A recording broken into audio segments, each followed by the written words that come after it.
toosan naga duwaayo hadda lagu ogaaye maacirkaad u hayaami maa dhulkaad hoos u geli maacirkaad u hayaami waxaan wanaagsan dhageystayaasha qiimaha iyo qadarinta lahu ku soo dhawaada waraysi gaar oo aan la yeeranay wasiirka ganacsiga dowladda Soomaaliland mudane Shacayb Maxamed Muuse oo dhawaan safar shaqo ku yimid qaar ka mid ah dalalka Yurub wasiirka oo soo gaaray dalka Holland isaga oo la socda wasiirka ka socda maamulada dalka ka jira wasiirka ayaa inta uusan horan ka bixin waraysi iyo radio SWR waraysiga wuxuu idinkaga imaanayaa magaalada Amsterdam ee magaalada madaxda dalka Holland waxaan idin la socodsiin doonaa anigoo ah Cabdixakiin Cabdi Ismaaciil ساعة الوزير كسر دو ذا القرن يولي والباهين الراديو أسوان. بسم الله الرحمن الرحيم ودوهاي هذه بكون سلامية الساعة شكتي وحنا هاي وزير كورشة جمهورية الصومال وبتجن وبت بلادهم وهي وككوبان وزيره كالسعودة الصومالية طلع كانوا شاركنا هاي سيدا وزير كمحوها كصفد مثلية دولة الصوماليات يوزير مثلية بوتلاند وأنا هايستون هل دولة سكوعة وانو شارنimo iyo wadaagno wax wanaagsan marka wax la noo soo dhaweeyay runtii si fiican oo qiimo leh oo aad iyo aad u wanaagsan waxaan u mahad celinaynaa ugu horeyn dawladda Netherlands waan la kulanay dadka gudaha joogtada baarlamaanka iyo qaybaha kala gedisan ee bulshada waxa kale oo la kulanay waxaan aad soo dhaweynaya oo u mahad celinaya Spark oo suuro gelisay inaan halkan Holland wadanka nibaadno marka wax badan baa runtii laga wada hadlay wax qiimo leh waxa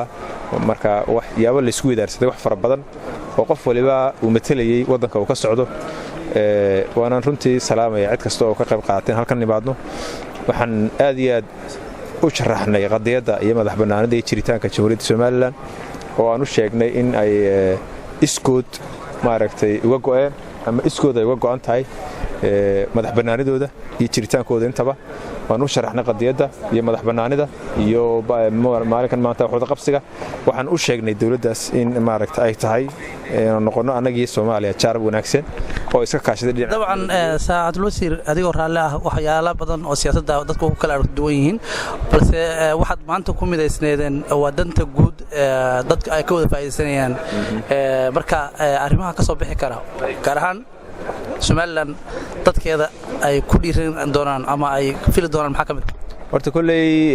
waxaanu u sharaxnay bay ahayd sida diaspora Somaliland iyo dadka inteeda kaleba ay u maal gashan karaan wadanka iyagoo ixtiraamaya xataa qolada Soomaaliya ka socota iyagoo shuruucda iyo qawaaniinta u degsan wadanka Soomaaliya ixtiraamaya inay maal gashan karaan xataa way iska caadi laakiin waxa ugu muhiimsan meesha laga qaadan karo waxa weeye inaanu u sharaxnay in la maal gashan karo Soomaaliland oo nabada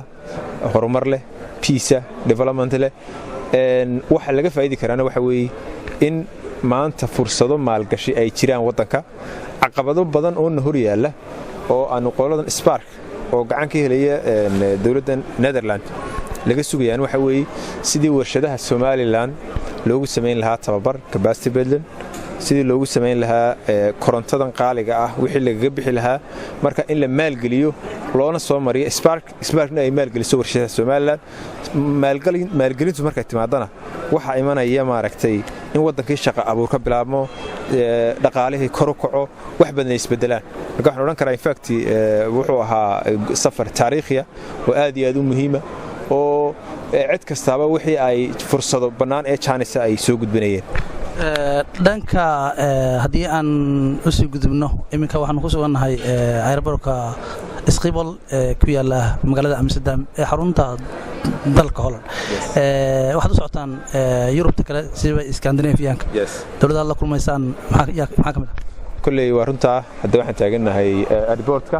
waxaan u soconaa Sweden waxaan jeedaa Stockholm haddana Copenhagen baan tagi doonaa waxyaabaha aan ku sheegay in ka wada hadalay inkastoo waqtigu kooban yahay halkan wadamada aan kala kulmaynay oo ku sharaxay baan iyagana kala hadli doonaa aad iyo aad madsanta benta hurinayo nahagogan jirayo benta hurinayo nahagogan jirayo